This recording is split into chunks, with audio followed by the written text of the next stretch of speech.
Gente, bom dia, né? Estamos um pouquinho atrasados, mas foi até bom esse atraso da palestra anterior, porque de manhã eu estava testando o meu autocontrole em casa, então me atrasei um pouquinho também para chegar, e aí coincidiu, né, o atraso da palestra anterior, e eu cheguei bem em cima da hora, então agora a gente começa, né, e segue com a palestra. Todos vocês trabalham em clínica? Sim, sim, estudante, a maioria estudantes. Tá. Já ouviram falar sobre autocontrole? Sim. Tá. Hoje montei, né, uma palestra aqui para vocês com um pouco do que eu trabalhei durante meu doutorado e a aplicação das coisas, né, que eu estudei na clínica. Então a gente vai falar um pouquinho de autocontrole de maneira geral, o que é, quais são as variáveis que afetam, o que os estudos mostram para a gente a respeito de autocontrole, e depois a gente vai falar da técnica específica de autocontrole e como que a gente aplica isso na clínica, tá? Então, esse é o desenho da palestra de hoje. Meu nome é Ana Paula, não sou de Brasília, sou do interior de São Paulo, de Campinas. Fiz graduação lá, depois fui para São Paulo, fiz especialização na USP, o mestrado na PUC São Paulo, fui dar aula, atender em clínica e vim para Brasília por conta do doutorado, isso 8 anos atrás, mais ou menos, e fiquei. Estou até hoje, né, e não pretendo, por enquanto, né, voltar ou sair, né. E aí, aqui, atualmente, né, eu trabalho em clínica, dou aula, enfim, continuo com essas atividades que são as que eu mais gosto, né. Deu certo aí a apresentação?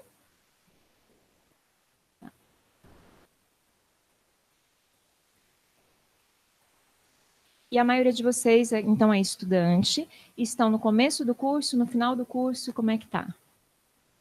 Oitavo, nono, décimo, segundo, então tá misturadinho. Primeiro, tá jóia. Qualquer dúvida, gente, pode ir parando ao longo da fala, tá bom? Não precisa esperar até o final para perguntar, não. Tá jóia? Não tem problema. Eu até prefiro. Eu coloquei aqui algumas fotos, né, alguns exemplos de situações em que a gente fala de autocontrole, né? Quando a gente tem que juntar dinheiro, quando a gente tem que perder peso, quando a gente tem que estudar, quando tem que ir ao dentista, quando a gente tem que juntar dinheiro para comprar um imóvel, então é uma coisa no longo prazo, quando a gente tem que fazer atividade física, comer direito, né? De novo, uma conquista financeira que seria comprar um carro, né? Tudo isso são coisas da vida, do cotidiano e que envolvem autocontrole.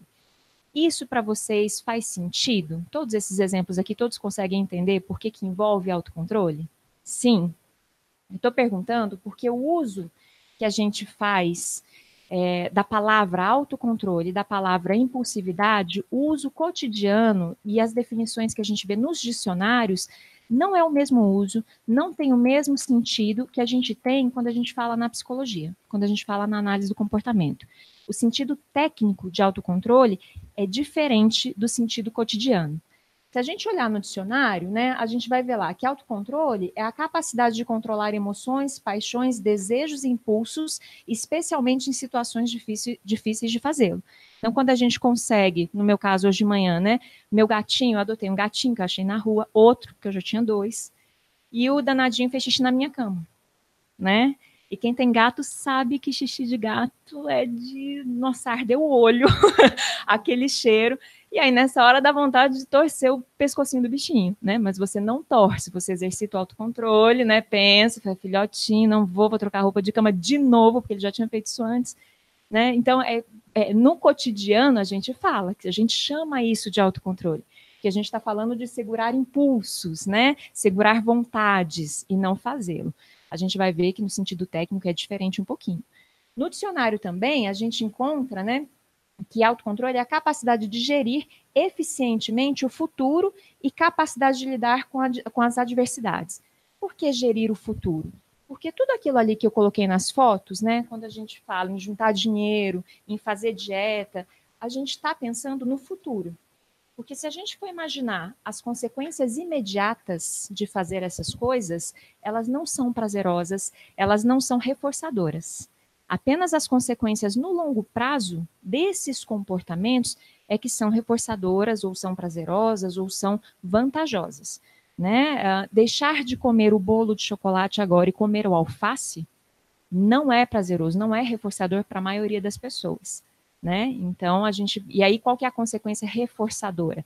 Perder peso, ter saúde daqui a um tempo, tá? Então, por isso, gerenciar, né, gerir eficientemente o futuro. Mas aqui a gente ainda está falando da definição do dicionário.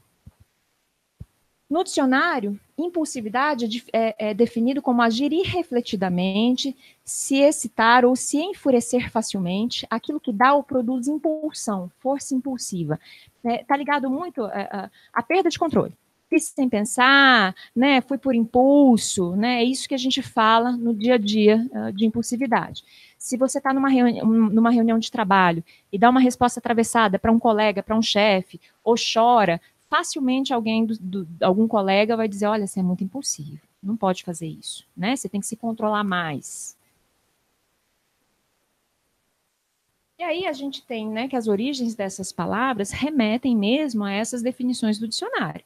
Quando a gente vai ver a origem de autocontrole, a origem é latina e significa regular, misturar corretamente, ajuntar na proporção certa. Então vem a noção de equilíbrio quando a gente fala autocontrole. E quando a gente vê a origem de impulsividade, é dirigir-se em direção a alguma coisa, tá? É importante a gente pensar nisso aqui, porque quando a gente pensa na origem, no uso do dicionário, ou até no uso cotidiano, a gente acha que autocontrole é sempre bom, né? É sempre vantajoso, é sempre bom ser autocontrolado. Hoje a gente vai ver que não é bem assim, que não dá para a gente atribuir um juízo, um valor moral de bom e ruim quando a gente fala de autocontrole e impulsividade. Em certas situações, é melhor que a gente seja impulsivo. Né? Quem é muito autocontrolado emocionalmente, por exemplo, pode ter problemas em relacionamentos afetivos, porque é uma pessoa que dificilmente vai expressar o que está sentindo, é uma pessoa que dificilmente será espontânea, né? Então a gente tem aí também alguns complicadores, tá? Então a gente fala de impulsividade e autocontrole no sentido técnico, sem juízo de valor, tá? Não dá para dizer que um é sempre bom e o outro é sempre ruim. Depende do contexto.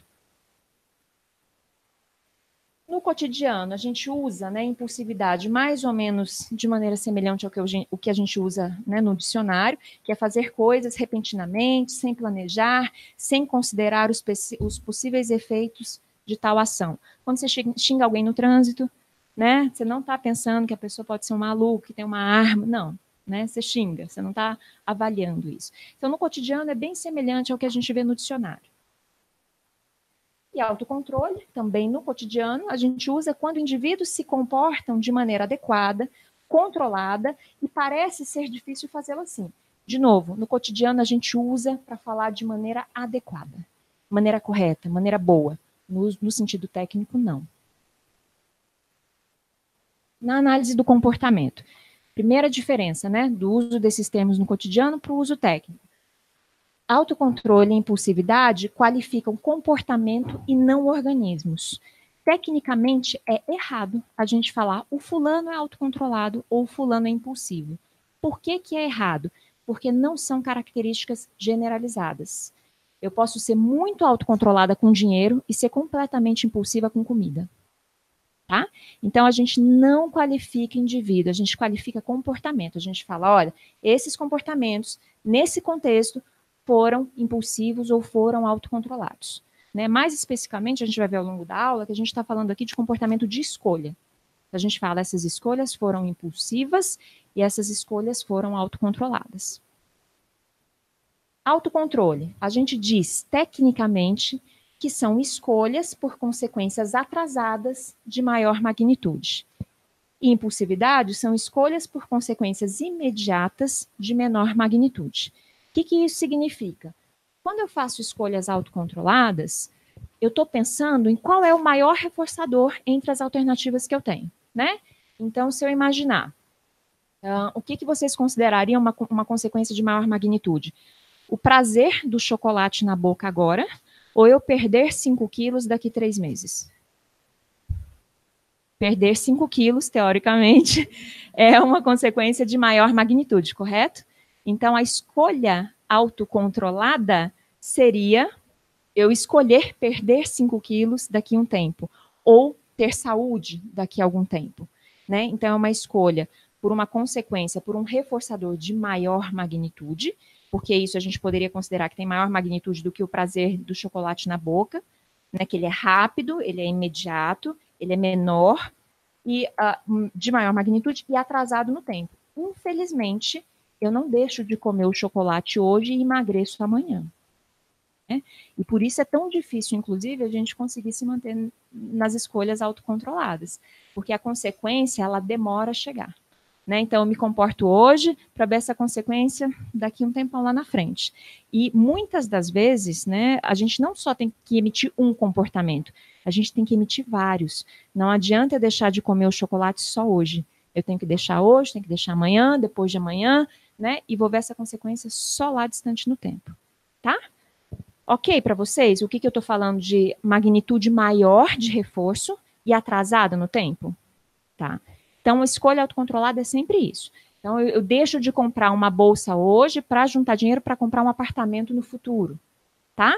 Eu deixo de sair com o Brad Pitt hoje para manter o meu casamento no futuro, né? Como eu disse, nem sempre autocontrole é a melhor opção, né? Mas são escolhas que a gente faz ao longo do caminho, ao longo da vida, quando a gente está pensando nesses reforçadores lá na frente, tá certo?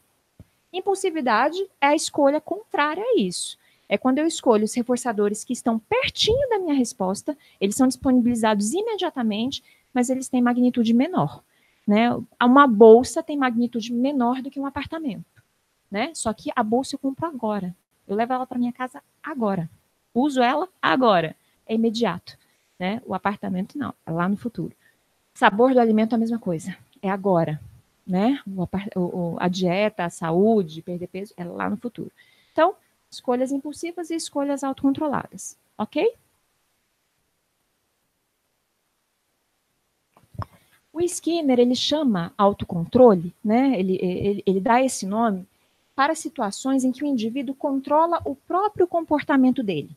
Porque a gente sabe, a gente usa o termo controle na análise do comportamento, né? Tem um sentido técnico, controle, e que, aliás, é claro para vocês, essa palavra, que é uma palavra que tem um uso cotidiano muito frequente, às vezes até um tom pejorativo, e aí quando a gente vai para a análise do comportamento, às vezes a gente tem dificuldade em compreender esse conceito de controle. Para vocês é ok? Tá? Em tese, a gente poderia substituir a palavra controle por influência, tá? É mais ou menos isso. Quando eu digo um estímulo controla um comportamento, eu poderia dizer esse estímulo influencia esse comportamento, tá? É mais ou menos essa a noção, de modo aí mais genérico. Quando o ambiente, os estímulos ambientais controlam o meu comportamento, eu não falo em autocontrole, falo em controle, correto? Agora, quando eu mesma organizo as contingências que vão controlar o meu comportamento, eu falo em autocontrole, tá? Então, para o Skinner é isso, autocontrole é quando eu organizo as contingências para controlar o meu comportamento. Como é que isso acontece? Isso acontece através de duas respostas. A gente tem a resposta controladora e a resposta controlada. A resposta controladora, ela altera a probabilidade de ocorrência da resposta controlada. Como é que é isso? Vamos imaginar que eu não quero me esquecer de levar o guarda-chuva a hora que eu sair. O que seria uma resposta controladora nesse caso? Eu deixar o guarda-chuva na maçaneta da porta. Por que isso seria uma resposta controladora? Porque deixar o guarda-chuva na maçaneta da porta altera a probabilidade de eu conseguir levar o guarda-chuva. Altera a resposta controlada. Então, se eu estou fazendo dieta, o que é a resposta controladora? Eu não compro chocolate, eu não compro fritura, eu compro salada, eu compro fruta, eu compro essas coisas, porque isso aumenta a probabilidade de eu comer essas coisas.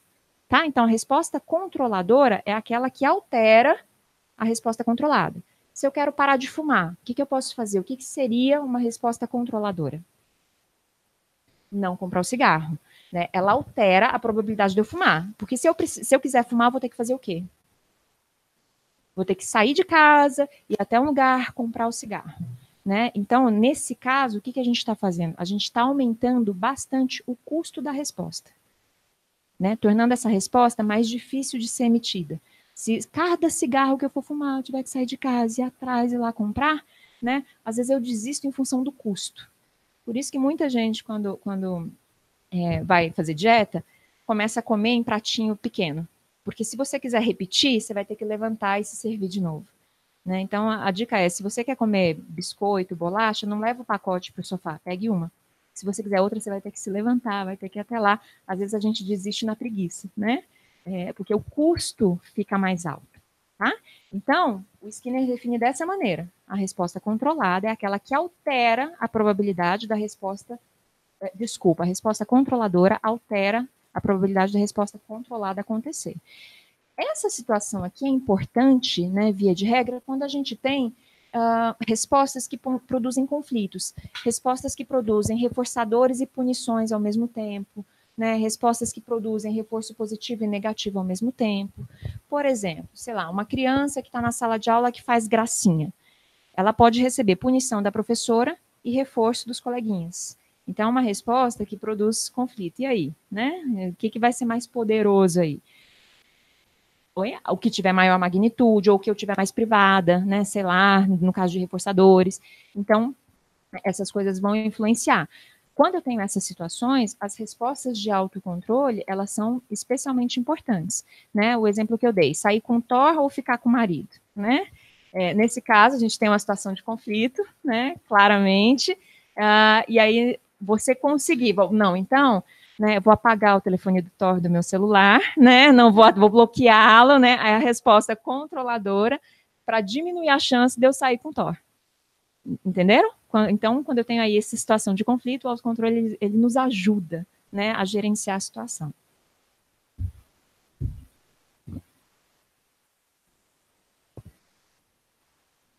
Essas respostas controladoras aqui que eu estou falando, né, comprar salada, não comprar o cigarro, bloquear o Tor, né? Essas respostas, elas alteram basicamente duas variáveis de controle, duas variáveis principais de controle. Variáveis antecedentes e variáveis consequentes. Variáveis antecedentes. Quando eu compro fruta, ao invés de comprar pão, eu estou alterando o antecedente que vai controlar a minha resposta de comer, não é isso? Tá? Então, é aqui que eu estou mexendo no antecedente. Agora, quando eu me programo que, se eu estudar a semana inteira, eu me dou o direito de ir ao cinema, eu estou alterando o consequente.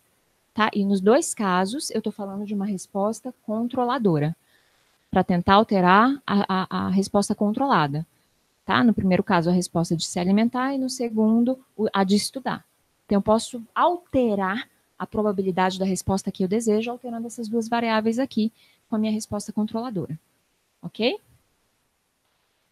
A função do comportamento de autocontrole é manejar contingências presentes, favorecendo escolhas por reforços de maior magnitude, ainda que eles estejam atrasados. Então é isso, né? Quando eu estou exercitando meu autocontrole, eu estou arranjando contingências para que eu escolha o reforçador atrasado. E isso aqui, às vezes, se choca com a noção cotidiana que a gente tem de autocontrole. Porque algumas pessoas, elas acham o seguinte, autocontrole é eu ficar com um bolo de chocolate aqui na minha frente e não comer. Na análise do comportamento, a gente diz, não. Autocontrole é você não comprar o bolo de chocolate, você comprar uma maçã e deixar na sua casa. Tá? Você está alterando a probabilidade da sua resposta de comer o bolo de chocolate. Ok?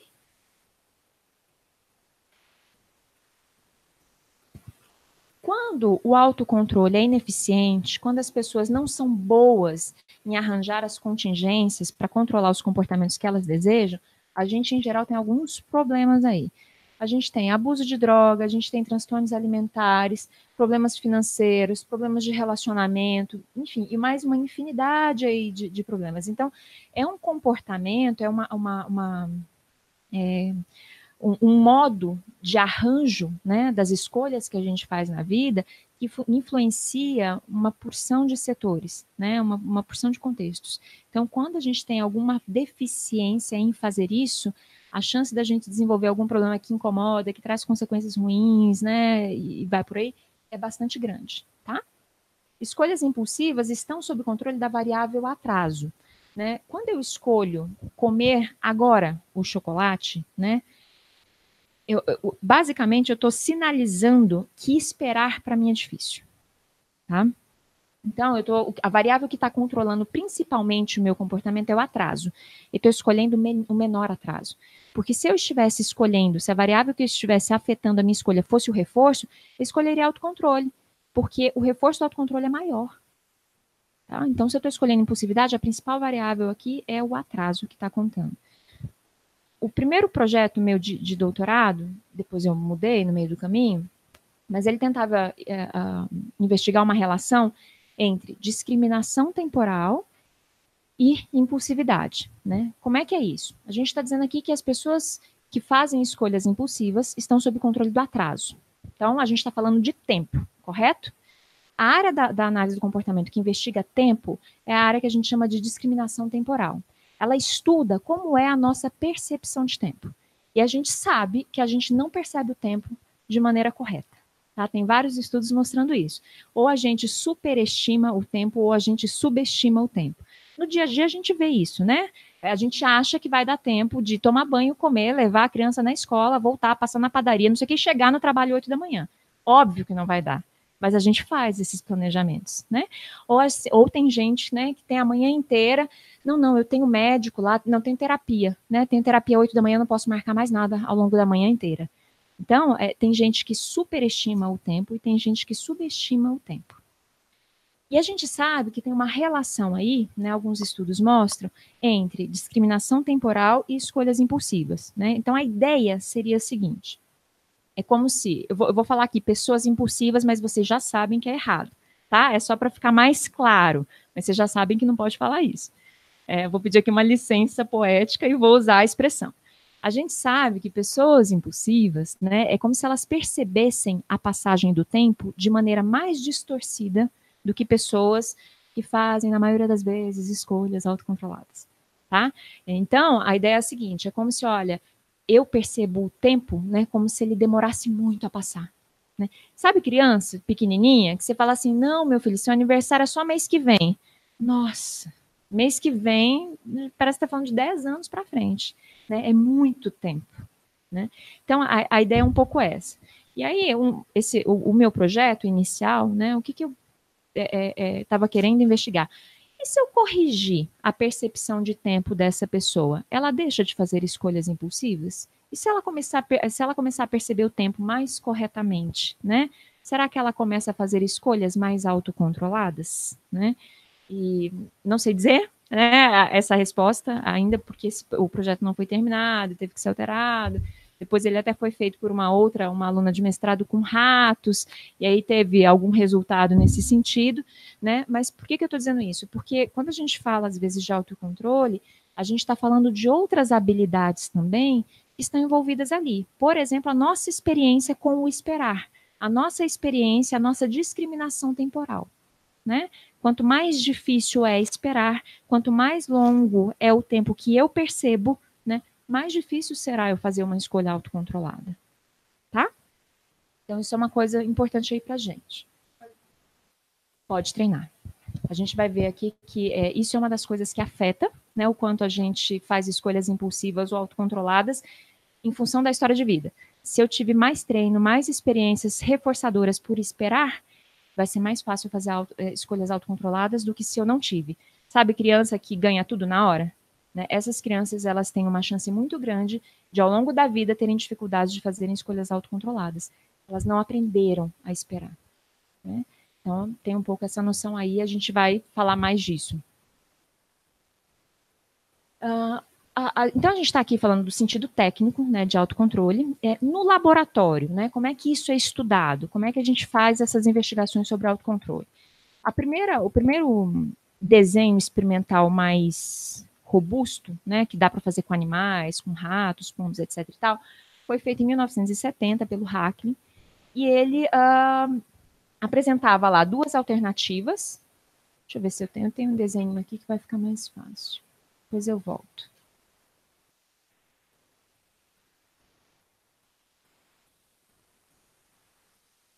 Aqui. No laboratório, né? Como é que a gente faz isso? A gente apresenta lá duas alternativas, uma autocontrole e uma impulsividade. No caso aqui, vamos imaginar que são, na caixa experimental, são luzes, né? Sei lá, luz amarela, luz verde, ou luz vermelha e luz branca, né? Eu tenho sempre duas alternativas. Se o animal, o rato ou o pombo, escolhe a alternativa autocontrole, as luzes se apagam, as duas luzes se apagam, começa um atraso, aqui nesse meu exemplo, de 30 segundos, e após 30 segundos, o pombo, no caso, tem acesso a 10 segundos de ração. Né? O comedouro abre, ele pode comer lá 10 segundos de ração. E aí depois tem um blackout de 31 segundos que eu já vou explicar. Se ele escolhe a alternativa impulsividade, então ele bica lá o disquinho aceso, né, que é a alternativa impulsividade, as luzes se apagam, um atraso de 2 segundos acontece, e aí ele tem 2 segundos de acesso à ração.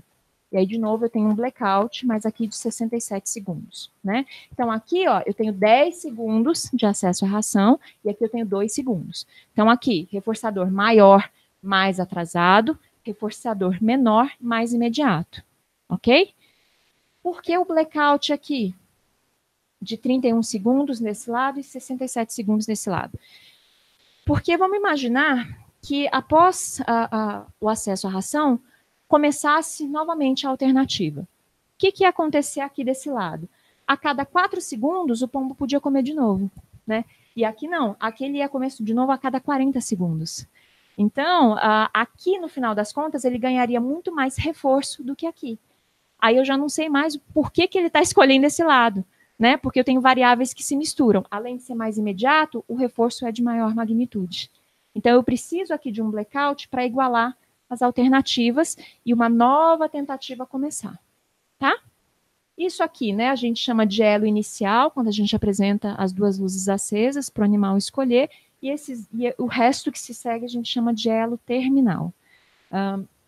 Quando eu falo assim, as duas luzes se acendem, tem todo um treino antes de você apresentar isso aqui para o animal. Né? O animal tem que saber, entre aspas, né? Ele tem que conhecer o que acontece se ele escolhe esse lado, o que acontece se ele escolhe esse outro. Tá? Então, experimentalmente, é assim que a gente faz na caixa. Falei, né? Luz vermelha, luz branca. Com pombo, a gente nunca usa luz vermelha, porque a luz vermelha acesa por si só elicia bicadas do pombo. Então, quando é pombo, a gente evita, em situação de escolha, usar a luz vermelha, porque ele vai bicar mais de um lado, não porque ele está escolhendo aquele lado, mas porque a luz elicia a bicada. Tá? Uma pergunta? Uhum. A Rubia quer saber como é que faz para trabalhar e quais são as estratégias para lidar com crianças muito impulsivas. Ela disse que, no caso, a criança não consegue nem prestar atenção nos jogos e nas brincadeiras. Eu acho que uma primeira coisa, a gente vai ver a técnica de autocontrole aqui direitinho na clínica, né? Como que é o nome dela? Rubia. Rubia, a gente vai ver, né, a técnica de maneira mais estruturada. Agora, uma primeira coisa que você me falou aí que me chama a atenção. Ela não consegue prestar atenção nem em jogos. Será que a gente está falando de um déficit de atenção ou de uma falta de autocontrole? Né? Seria bom diferenciar um pouquinho aí essas coisas.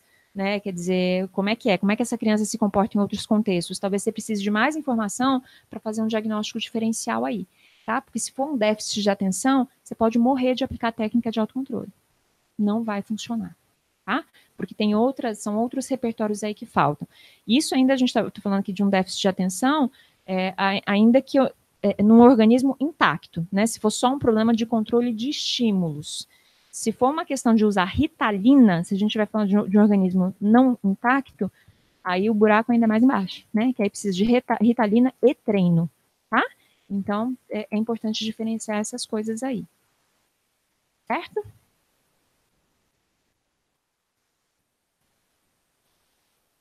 Gente, a gente também fala em autocontrole com estímulos aversivos, né? Porque até agora eu estou falando aqui de reforço. E com aversivo, como é que é? O que é autocontrole quando a gente está falando de aversivo? Autocontrole com estímulos aversivos funciona ao contrário, a gente classifica ao contrário. Autocontrole significa a escolha da consequência menor e mais imediata, e impulsividade é a escolha da consequência maior e mais atrasada. Como assim? Sei lá, ir ao dentista fazer limpeza, né? É chato. mas mas é imediato, você tem que ir agora, né? Se você for amanhã, e você experimenta essa chatice, mas é melhor do que você esperar a cárie aparecer e você ter que fazer um canal. Então, se você esperar, né, o que seria atrasado? Ah, não vou no dentista, não. Deixa, eu vou, ano que vem eu vou. Né? Só que aí ano que vem você tem que fazer um canal. Então, é melhor ir agora e fazer a limpeza do que ir no futuro e fazer um canal. Então, com aversivos, o menor imediato é o que a gente chama de autocontrole. É melhor você pagar a conta que você tem que pagar agora do que esperar correr juros e pagar daqui a 2 meses. Tá? Então, com aversivos é o contrário a essa noção.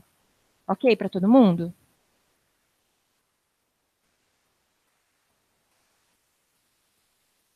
A gente estuda autocontrole de 2 formas, basicamente 3 formas, mas dá para a gente agrupar em 2, que foi aquele esqueminha lá que eu mostrei para vocês, né, anteriormente no laboratório com animais.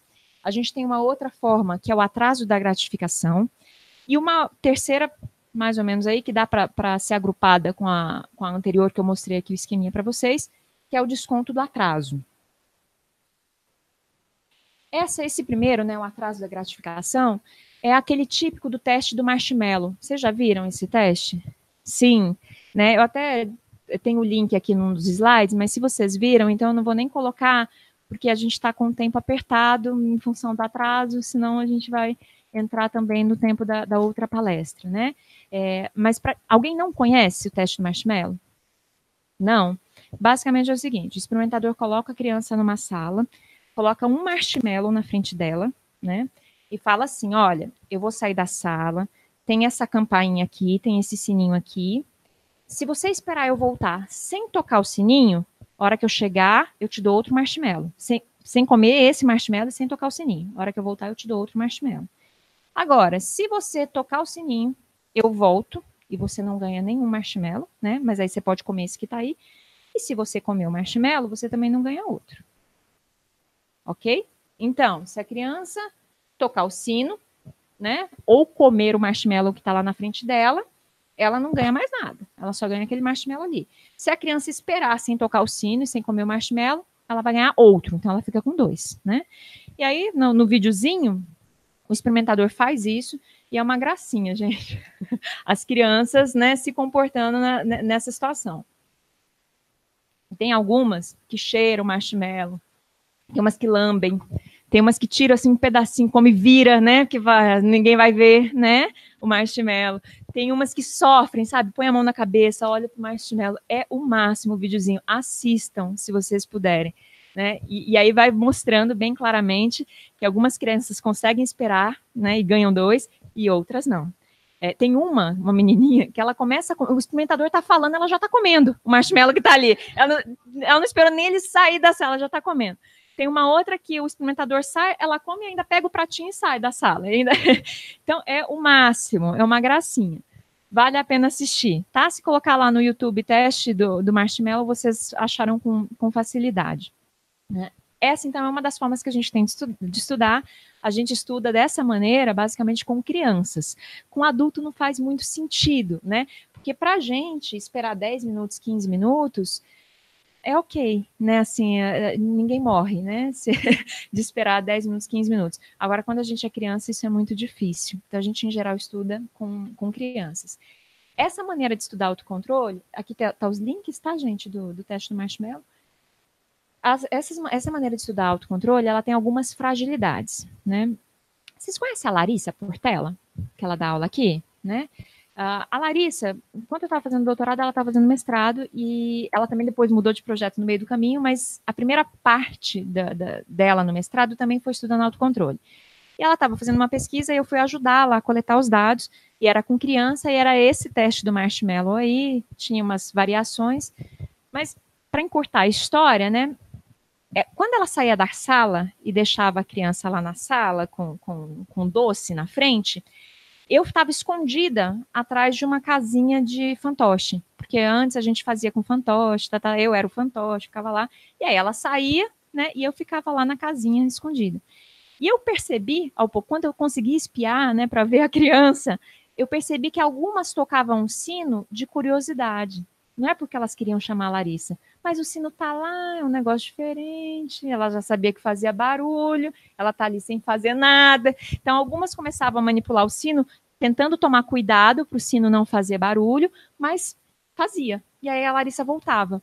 E isso era entendido como uma escolha impulsiva, e na verdade não era. Né? A criança estava brincando com o sino. Então, é um procedimento de estudo aí que é meio frágil, porque a gente não tem tanto controle sobre todas as variáveis que estão ali, tá? Uma outra coisa, antes de fazer isso aqui, a gente precisa testar se aquele reforçador é reforçador para aquela criança. Pode ser que marshmallow não seja reforçador para aquela criança. Aí ela vai ser autocontrolada no máximo, mas é porque ela não gosta do reforçador. O microfone. Não.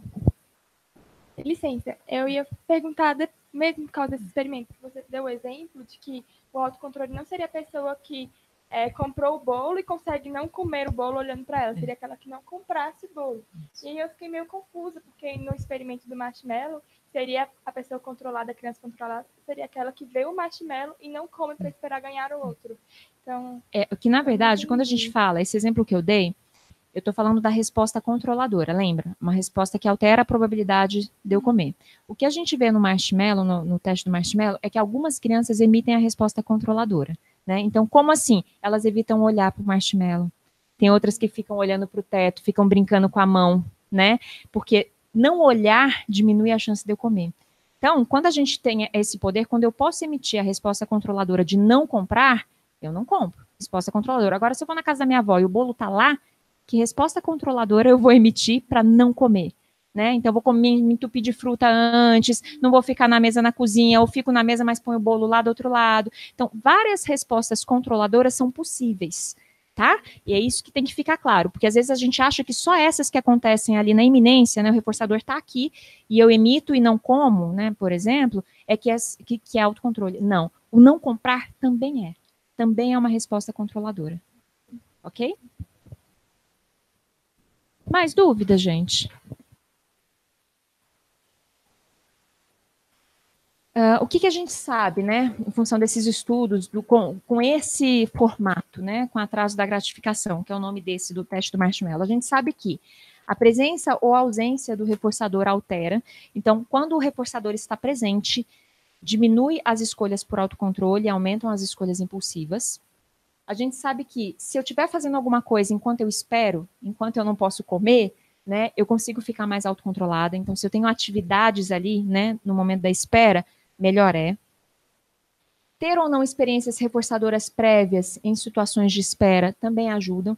Então, se ao longo do tempo eu fui reforçada na minha casa por esperar, por conseguir aguardar o momento certo, isso aumenta a chance de eu emitir respostas autocontroladas. Ter planos para resistir às distrações, permanecendo assim na alternativa autocontrole também. Tem um estudo lindo disso aqui, que eles põem a criança para fazer uma atividade de matemática, se eu não me engano, e ela tem que terminar a atividade, né? Só que no meio do caminho tem uma caixa, lá no fundo da sala, sai um palhaço dessa caixa, um palhaço eletrônico, né? Não é uma pessoa, não, mas sabe que sai assim, que abre a caixa e sai aquela cabeça de palhaço? Tudo brilhando, tudo cheio, né, de atrativos, e o palhaço fica assim para a criança: vamos brincar, deixa isso daí, não vai fazer isso não, né? E fica tentando tirar a criança do autocontrole, né? Quando eu vi esse estudo, eu falei, gente, até eu largava para brincar com esse palhaço. É o máximo, assim, né?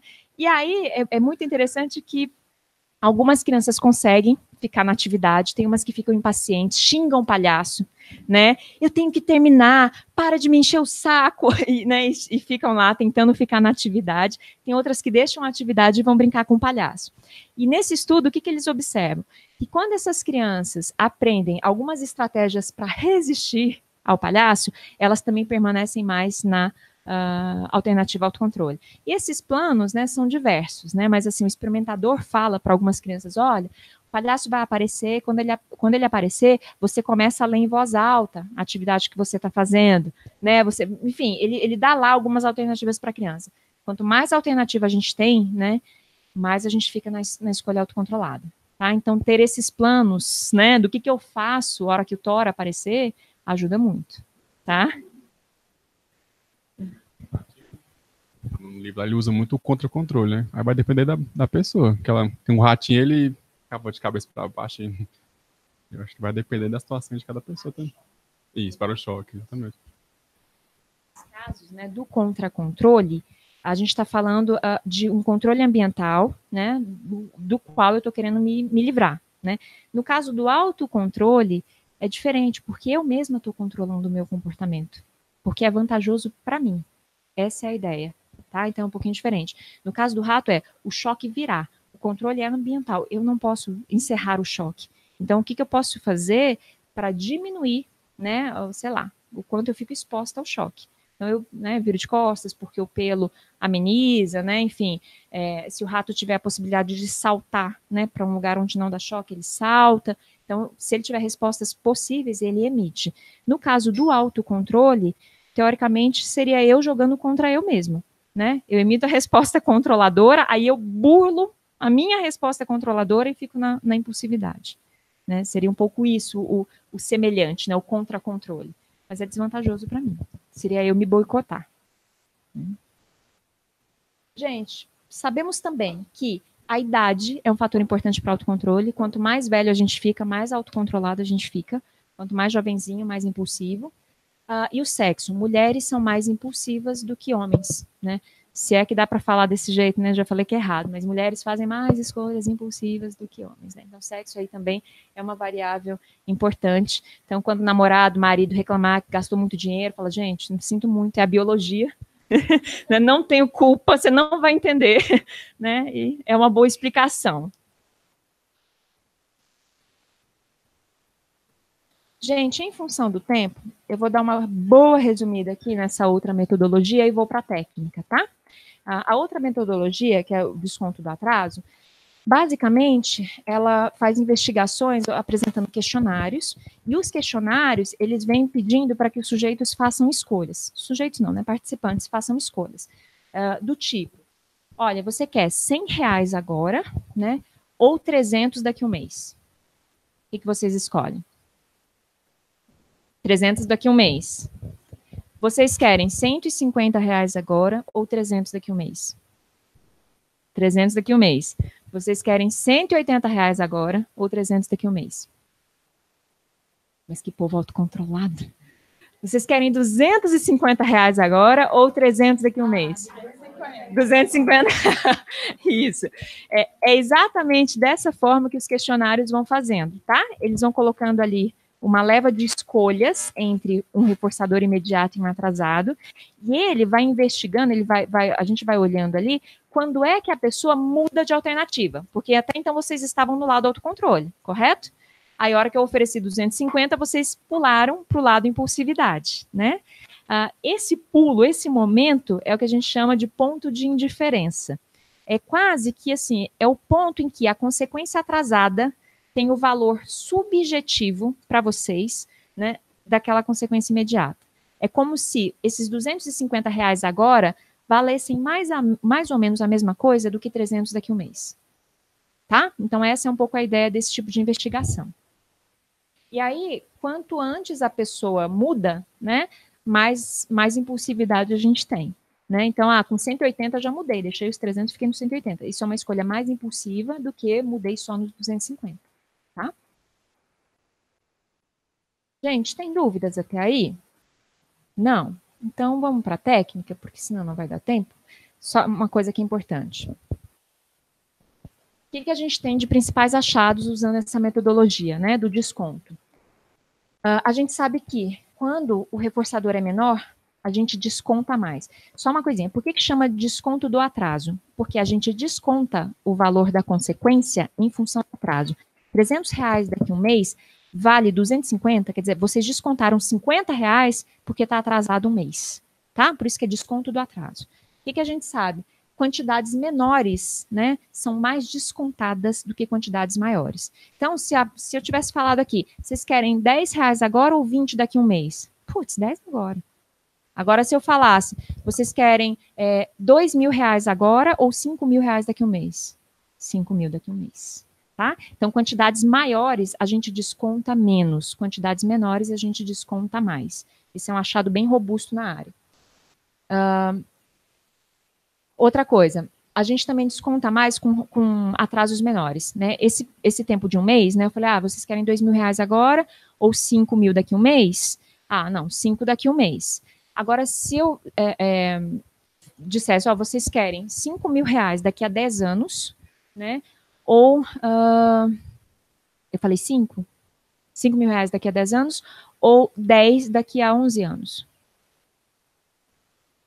10 daqui a 11, né? Porque, entende? Quanto mais distante está no tempo, mais autocontrolada é a nossa escolha. Por que isso acontece? Já está tão longe, né? Já vou ter que esperar um pouquinho mais, né? Vou ficar nessa alternativa ali. Então, quanto o atraso é menor, maior o desconto. Quando os atrasos são muito longos, menor o desconto, mais autocontrole. Só que isso muda conforme a gente vai se aproximando. Então, agora que falta 10 anos, né? Escolho 10 anos, né? Escolho 11 anos, esperar 11 anos. Mas conforme o tempo vai passando, a gente tende a pular para a alternativa impulsividade. Como é que é isso? Segunda-feira, eu prometo, não, final de semana eu vou estudar, porque eu tenho prova na semana que vem, eu vou estudar. Chega final de semana, tem a festa, né? Aquela coisa, todo mundo vai. Aí o que eu faço? Vou para a festa, não vou estudar, né? Então, quando a gente está distante do momento, a gente escolhe autocontrole. Conforme vai se aproximando, a gente pula para a impulsividade, né? Quando a gente se casa, promete lá para o padre, para tudo, não, ficar aqui, vou ser fiel, vou ficar para sempre, né? Só que aí a coisa vai passando, de repente, né? Você encontra o Thor, encontra o Brad Pitt, né? E aí o que você faz? Você migra para a alternativa impulsividade. Tá? Então, conforme se aproxima, a gente tende a pular para a alternativa impulsividade. Tem algumas coisas que a gente sabe que influenciam também o autocontrole, né? Por exemplo, a situação econômica do país. Tem alguns estudos mostrando que em países como o nosso, que a economia é mais instável, as pessoas apresentam mais impulsividade do que países com a economia estável. Faz sentido, né? Porque aqui a gente não sabe muito bem como vai ser amanhã. E antes do real, né, enfim, a maioria de vocês não tinha nem nascido, mas antes do real, o preço mudava diariamente. Então, era melhor você comprar agora. Porque se você deixasse para comprar daqui a um tempo, seu dinheiro já tinha perdido mais valor ainda, tá?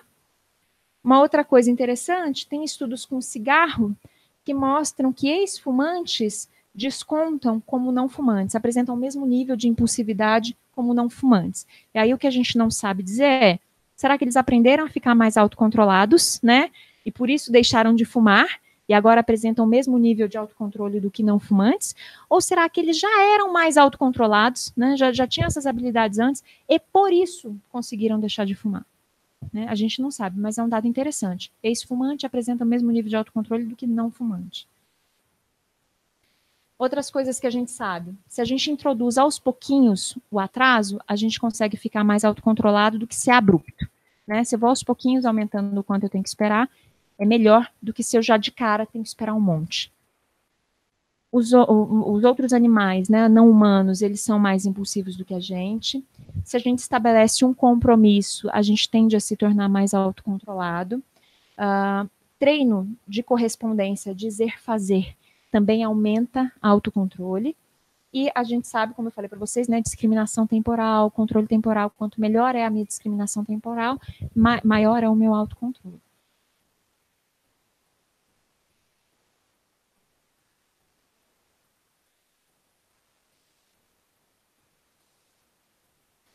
Bom, o treino, né, de autocontrole, a técnica de autocontrole. A indicação. A gente usa quando eu não tenho reforços disponíveis imediatamente ou esses reforços não são poderosos o suficiente para comportamentos desejados. Então, eu posso não ter reforço imediato para o comportamento de estudar, de alimentar-se adequadamente, fazer exercício físico, etc. Nessas ocasiões, eu utilizo o treino de autocontrole. Se eu tenho forçador imediato, eu não vou usar autocontrole, vou usar outra coisa, tá? Autocontrole é isso, é quando eu não tenho reforços imediatos capazes de controlar o comportamento que eu desejo, ok? Quando os comportamentos desejados são prontamente reforçados, outras técnicas, então, são mais indicadas, tá? Eu não vou fazer trabalho de autocontrole aí nesse caso. Tem outra pergunta? Não, pode fazer. A Nina, ela ficou curiosa e ela queria saber quais são os fatores biológicos que influenciam a mulher ser mais impulsiva do que o homem. Nina, Nina, só Deus sabe. Deus fez assim. Não sei dizer, né? Não tem um marcador biológico para falar autocontrole e impulsividade. O que a gente tem, mas aí não dá nem para dizer, né, que é um marcador biológico. Quando a gente faz exames de imagem do cérebro enquanto a pessoa está fazendo escolha, a gente sabe que quando as pessoas estão fazendo escolhas impulsivas, acende lá no exame uma região um pouco diferente do cérebro do que quando as pessoas estão fazendo escolhas autocontroladas, tá? Mas não dá nem para dizer, então o cérebro é diferente, não existe um marcador biológico. Vou fazer um exame de sangue aqui para descobrir se eu sou autocontrolada, né? Infelizmente não tem. Então, assim, é uma constatação, nas investigações a gente sempre vê isso, mulheres apresentam mais escolhas impulsivas do que homens, mas por que é exatamente que isso acontece, né? Não sei nem dizer se é biológico ou se é cultural, né? Se é aprendido, não sei dizer. Eu vou tentar contribuir, assim, eu não vou dizer se é isso também, não sei. Mas eu estou fazendo um livro agora chamado Eu Primata, então ele vai falar um pouco sobre essa questão da evolução. E aí, uma possível hipótese seja que os machos da espécie, eles iam caçar, então eles precisavam esperar, eles precisavam se ter o controle para o momento da caça. A mãe não, já ficava em casa cuidando do filho, então ela precisava tomar coisas imediatas na hora do cuidar, e aí nessa evolução pode ser uma coisa pode ter sido selecionado filogeneticamente, né, na história da espécie. Ou se for pensar também, a mulher fica grávida, né, e num ambiente de muita escassez alimentar, meu filho, come o que tem ali, né, come o que está na frente, você não vai ficar, você não pode esperar, né, você não tem essa alternativa. Então, não sei dizer de onde é que vem essa diferença, se é uma diferença biológica, cultural, se foi selecionado na história da espécie, mas o fato é que os estudos mostram isso, né? As mulheres apresentam mais escolhas impulsivas do que os homens, tá? Então, Nina, se um dia eu descobrir, eu conto, né, a notícia, né? Gente, a técnica, né, o treino de autocontrole, ele é composto de 3 etapas: autorregistro, autoavaliação e autorreforçamento. O cliente é o principal agente nos 3 processos, né? A gente fica ali, o terapeuta, meio que de coadjuvante, né? Só direcionando. O cliente deve receber informações gerais sobre a análise do comportamento e sobre a técnica. A gente tem que explicar como é que funciona, por que ela funciona assim, né? A pessoa tem que entender exatamente os passos. Por quê? Porque o cliente é o principal agente. Se ele não tiver compreensão do que é que está sendo feito, de por que é que está sendo feito, a chance dele se engajar é pequena, né? Você fica contando apenas que ele seja um bom seguidor de regras e que vai fazer o que você falar, tá? Então não é o ideal. O ideal é que a gente explique. O autorregistro, que é aquela primeira etapa, né? A gente observa e registra o comportamento-alvo, né? O comportamento problemático. A gente registra ou a quantidade, ou a frequência, ou a duração, enfim, o que for pertinente à resposta. Por exemplo, comportamento de fumar, né? Eu posso pedir, olha, registre para mim quantos cigarros você fuma por dia. Não faz sentido eu falar, registra para mim a duração, né? Quanto tempo dura? Não faz sentido, né? Alimentação. Faz sentido eu falar em quantidade, faz sentido eu falar em frequência, mas não faz sentido eu falar em intensidade. Né, o quão intenso você come, não faz o menor sentido isso, tá? Então, dependendo da resposta, a gente solicita o registro de algumas características ali. Por exemplo, né, número de cigarros e condições em que ocorreu. A gente não pede só a resposta, a gente pede também as condições em volta, e a gente vai ver aqui. A gente pede para registrar os antecedentes, né? Que a gente quer identificar as relações funcionais e de controle ali de estímulos daquela resposta que a gente quer que não aconteça mais. E a partir daí a gente consegue planejar a intervenção. Lembra que eu falei que a gente pode mudar antecedentes e consequentes? Já está na hora, né? Mas vamos lá. Por exemplo, né? Antecedentes. Eu peço para a pessoa registrar como que é, às vezes, que ela come muito. Né, onde é que ela está? Ela está sozinha? Ela está com pessoas? Ela está diante de um self-service? Como é que é? O que antecede o comer muito? Ela está muitas horas sem comer? Dependendo do que ela me traz, eu posso alterar. Então, se ela come mais sozinha, a gente programa para que ela passe a comer com outras pessoas, na presença de outras pessoas. Né? Eu posso restringir o controle de estímulo. Uma pessoa que conta piada em qualquer lugar passa a contar só em momentos de lazer. Né? Então, isso aqui são as alterações que eu posso fazer dos antecedentes. Eu posso fortalecer o controle de estímulo. A pessoa com dificuldade social passa a cumprimentar determinadas pessoas. Ou eu posso ainda inserir algumas autoinstruções. Se eu fizer as refeições com minha família, vou comer menos. E aí eu passo, então, a fazer as refeições com a minha família. E eu posso também programar a emissão de respostas alternativas. Fazer um curso no horário em que eu como mais. Tá? Então, sabendo dos antecedentes, eu consigo fazer essas intervenções aqui, alterar as condições antecedentes do comportamento. E eu só consigo ter acesso a esses antecedentes através do autorregistro. Quando o autorregistro revelar que o problema é o elo final de uma cadeia, a intervenção será mais fácil se implementada no início. Muitos anos atrás, eu atendi uma moça que ela queria muito perder peso, e ela me contou um dia que toda vez antes de ir para o trabalho, ela passava numa padaria em Campinas, né, eu sou de Campinas, e comprava 10 broas. E a broa daquela padaria realmente é fantástica. Eu conhecia, eu entendia, né? E ela comprava, teoricamente, para levar para os colegas de trabalho. Mas na hora que ela chegava no trabalho, já não tinha mais nenhuma broa no saco. Ela comia tudo. O que a gente fez, né? Vamos mudar de trajeto. Você não vai mais passar na frente da padaria. Tá? Então, você muda o começo, você não muda o final. Não adiantaria eu dizer a ela, não, mas chega lá no balcão, cheirando a broa, e peça uma salada de frutas. Gente, isso nunca ia acontecer. Né? Então, quando a gente sabe que é o final de uma cadeia, a gente intervém lá no começo. Tá?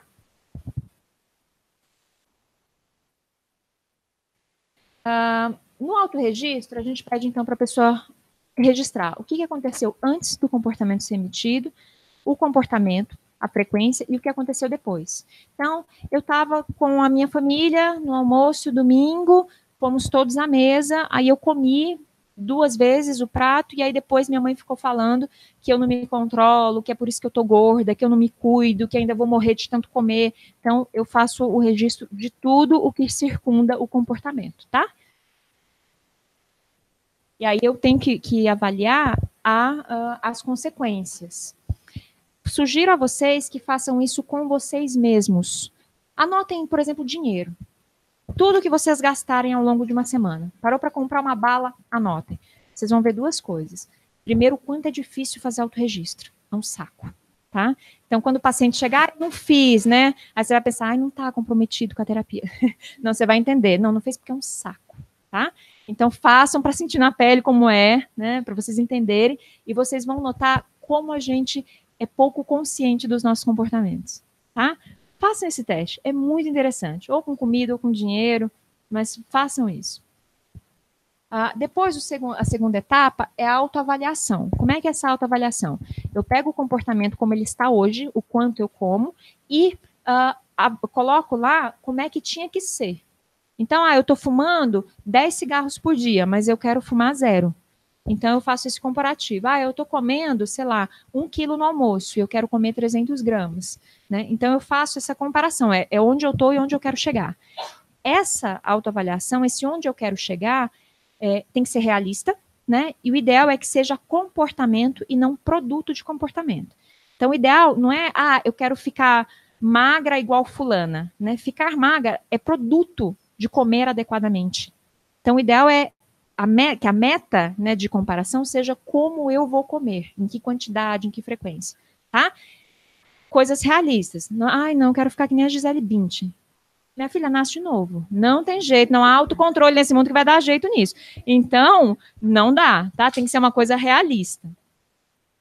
E a última etapa é o autorreforçamento. Como é que é isso? A gente programa consequências. Eu estou terminando, falta 1 minuto. Isso. O autorreforçamento é o seguinte: eu programo consequências para quando eu emitir a resposta que eu desejo. Tá? Não é assim, eu comi direito, então vou no McDonald's. Não pode ser isso. Mas pode ser, eu comi direito, então vou ao cinema. Comi direito, vou me dar o direito, sei lá, o direito de comprar determinada coisa. Então, eu programo reforçadores para a resposta adequada que eu emitir. Tá bom? Gente, desculpem a correria, mas com os atrasos aí ficou difícil. Eu vou deixar aqui o meu e-mail e telefone. Se vocês quiserem, tá? Pode mandar dúvidas, perguntas aqui pelo e-mail. E tem um livro que tem essa técnica bem detalhadinha, que é aquele livro organizado pelo Guilherme, que é Terapia Comportamental e Cognitivo Comportamental. Lá tem um capítulo que é só a descrição bem detalhada da técnica de autocontrole, que eu usei para colocar os slides, mas eu não consegui falar todos os detalhes aqui, tá bom? É Terapia Comportamental e Cognitivo Comportamental, organizado pelo Guilherme Nabuco. Tá bom? Gente, foi um prazer. Até uma próxima oportunidade.